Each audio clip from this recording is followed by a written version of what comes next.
It was the last evening of the year, New Year's Eve, and the air was bitterly cold. Thick snowflakes drifted down from the dark sky, covering the streets in a white blanket. The wind howled through the narrow alleys of the old city, making everyone hurry home to their warm houses.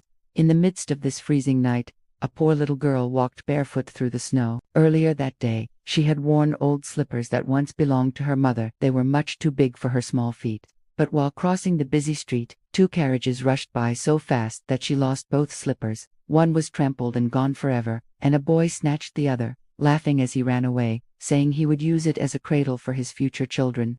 Now her little feet were bare, turning blue and red from the cold. She wore a thin, worn dress and an old apron tied around her waist.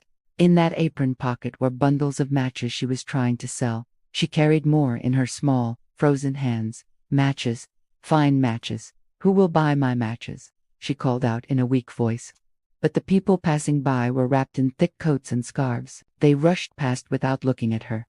Some were on their way to parties, others to family dinners. No one stopped. No one bought even one bundle. No one gave her a single coin. The girl was hungry. She had not eaten all day and so very cold.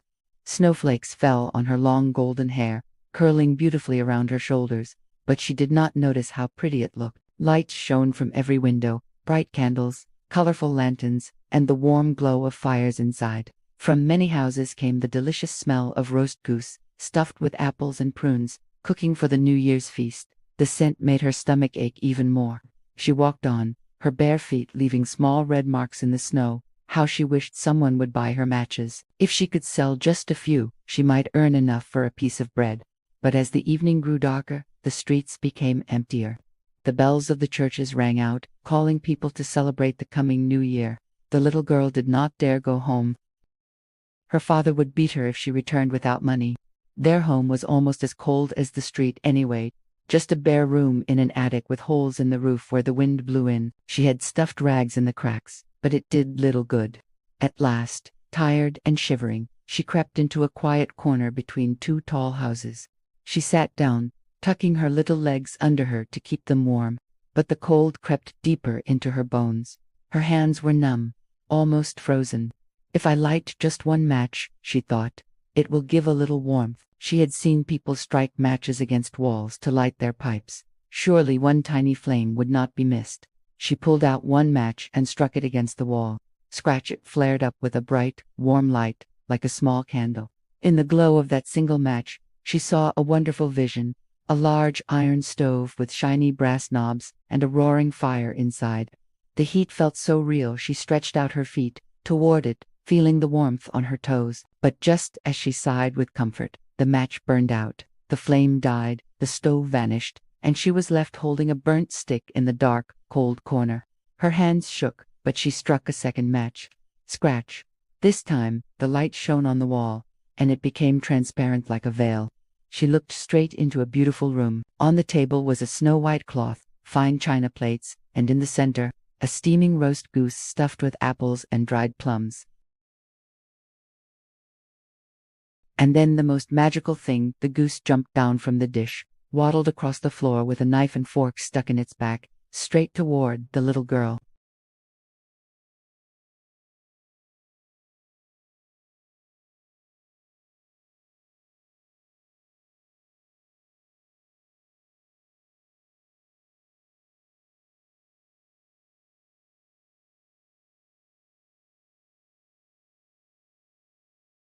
Golden apples and colorful ornaments hung from every branch, nuts, toys, and pretty pictures sparkled in the light. It was taller and more wonderful than the tree she had once seen through the window of a rich merchantess' house. She reached her hands toward the shining tree.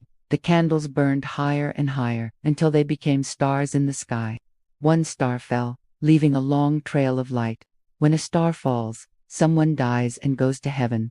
Her dear old grandmother had once told her. Grandmother was the only person who had ever been kind to the girl who had fed her and loved her. But grandmother had died long ago, and no one had been kind since. The little girl struck another match. Scratch! In the bright light, she saw her grandmother clear, gentle, and smiling, just as she remembered. "Grandmother," cried the child, "oh, take me with you. I know you will disappear when the match goes out, like the warm stove, the roast goose, and the beautiful Christmas tree.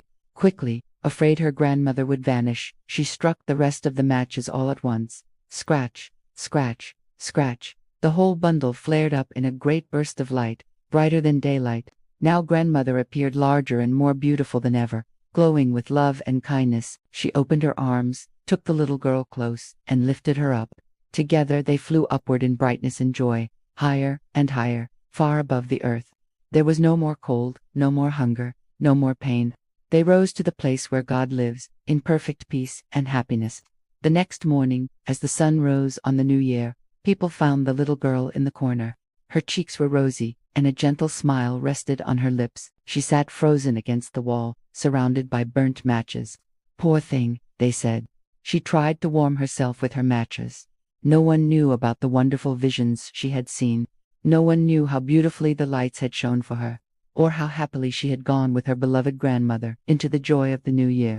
Though the story is sad, it carries a message of hope, that kindness matters, that love lasts beyond this world, and that even in the darkest times, light can be found. This timeless tale by Christian Andersen reminds us, especially during the holiday season, to notice those in need and to share warmth and compassion with others.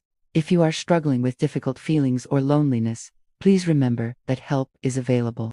You can reach out to a trusted adult, a friend, or professional services. There are people who want to listen and support you.